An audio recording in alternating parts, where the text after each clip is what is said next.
Holy God, open our eyes to your presence, open our ears to your call, open our hearts to your love.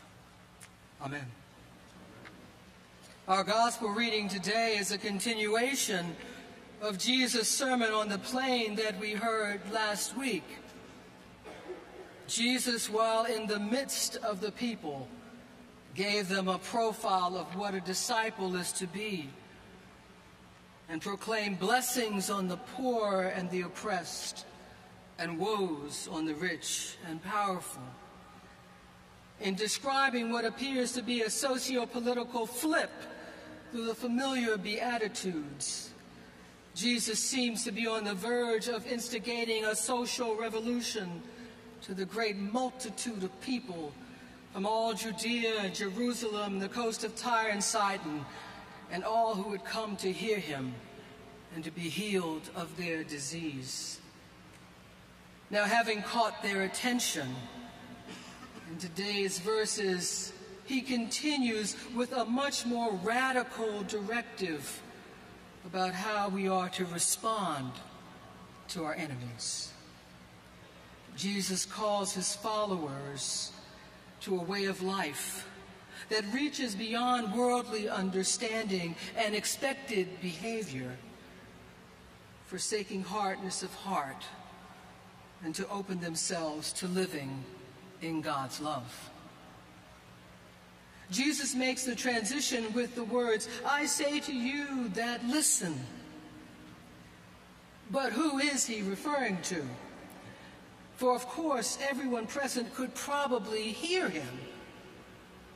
But this phrase is properly understood when rendered, "But if you are willing to listen," or even more direct, "To you who are ready for the truth, I say this." It's obvious that Jesus is clearly indicating that what he is about to say will be hard to take. Love your enemies. Do good to those who hate you. Bless those who curse you. Pray for those who abuse you. And Jesus is not leaving any room for confusion, basically relaying, now just in case you didn't fully understand what I mean, let me break this down for you. If anyone strikes you on the cheek, offer the other side. And from anyone who takes your coat, do not withhold even your shirt. Give to everyone who begs from you. And if anyone takes away your goods, do not ask them again. In short, do to others as you would have them do to you. These are not easy words to read or hear because they call for attitudes and actions that typically run counter to our human inclinations. The truth is that we as a society think more often about revenge and getting even. Sometimes T-shirts and bumper stickers display our real philosophy of life, such as, "I don't get mad, I get even." "To err is human, to forgive is out of the question." "Do unto others before they can do unto you." But here I believe it's important to give a bit of context for Jesus' words to the hearer at the time. It has been noted that the crucial problem of Judaism during Jesus' lifetime was to exist as an isolated ethnic, cultural, and religious unit in the midst of a hostile political system. Jesus was speaking to those who found themselves living under Roman rule, often oppressive and violent, restrictive and demeaning.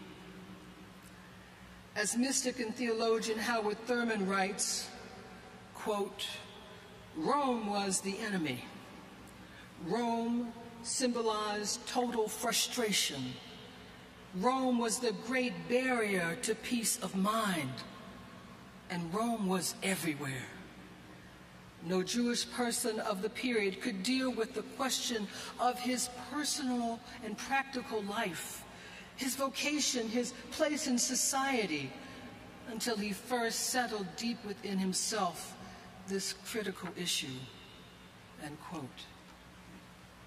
This was a personal truth and a cultural reality, no hypothetical. And Jesus understood this fact and understood the underlying fear that fuels hate in any society. We can only imagine what must have passed through his mind when he observed the contemptuous disregard for the Jews by the Romans, whose power had its foot on their neck. And in the obvious face of his environment, he moves the crowd against hatred and commands, love your enemies. Jesus rejected hatred because he knew that hatred meant death to the mind, death to the spirit, death to the heart, and death to communion with God. To fully embrace love is to truly reject hate. Practically all religions of the world have this form of golden rule. And Luke's version is for followers of Jesus to imitate God in all of our relationships. There are two sayings in the text today of Jesus in particular that help us understand what he is trying to teach us. First, treat people as you would have them treat you. And second, be merciful as your Father, the creator of us all, was merciful.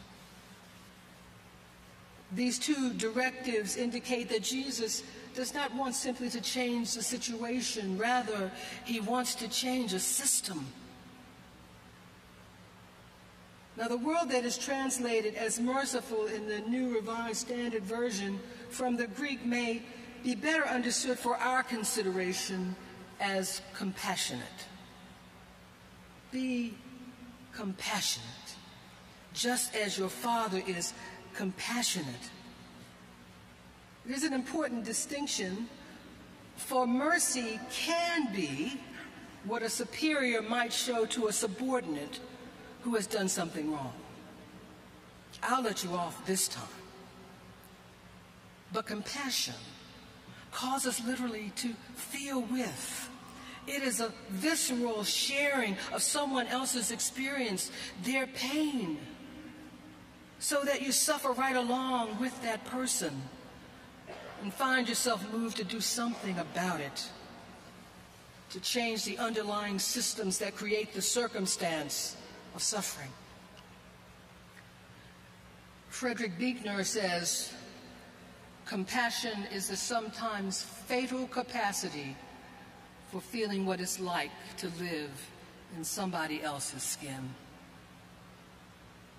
We must then focus on compassion and love.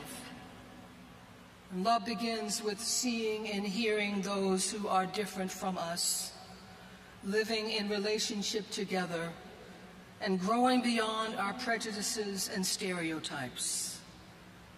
This is work of the soul and work of the heart. Jesus called his followers then, and all of us today, to overcome hatred and oppression, not by violence, but through a radical form of resistance, showing compassion and kindness, forgiveness and love, even toward one's enemy.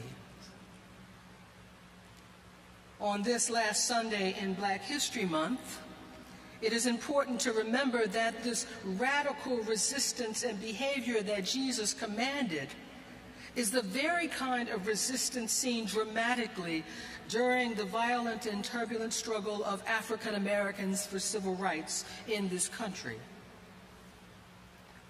Love your enemies, Jesus said. Do good to those who hate you. Bless those who curse you. Pray for those who abuse you. This is the ethic that moved leaders of the movement to inspire so many to face brutal beatings, flesh-shredding water from fire hoses, snarling police dogs, violent removal from lunch counter sit-ins and protests, death threats, and imprisonment. For many of us, these events are not distant, removed history, but part of the personal history and narrative of our lives. Turning the cheek during this time was not an act of weakness. It required great courage and great inner strength.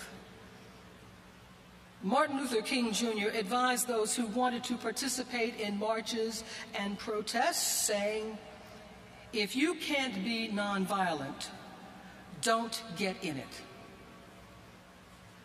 Nonviolence is not being passive. Dr. King would have never suggested that anyone silently endure injustice. But injustice must be fought without violence. And while many of the gains for African Americans came through court decisions, the mobilization of people committed to Jesus' command ultimately led to a movement that would radically change the social, legal, and political trajectory of race relations for a generation. But our work on racial reconciliation is not done. It is an ongoing process that must be intentional and built on honesty and respect, deeply rooted in the knowledge that we are all created in God's image.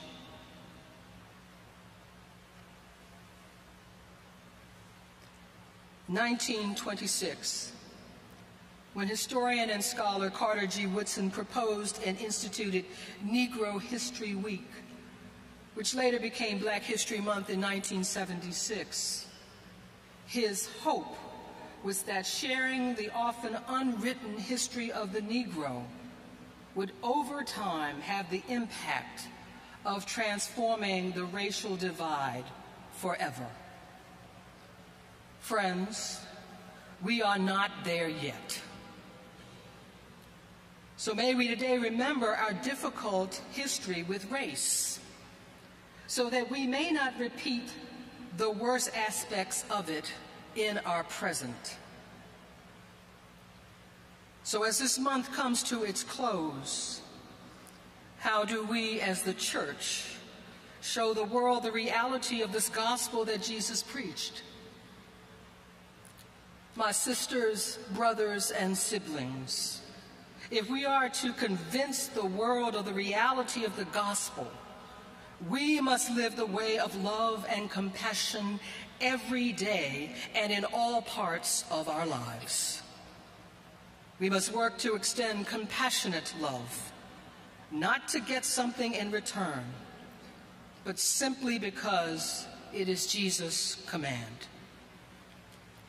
I say to you that listen, love your enemies, do good to those who hate you, bless those who curse you, pray for those who abuse you. Do to others as you would have them do to you. Amen.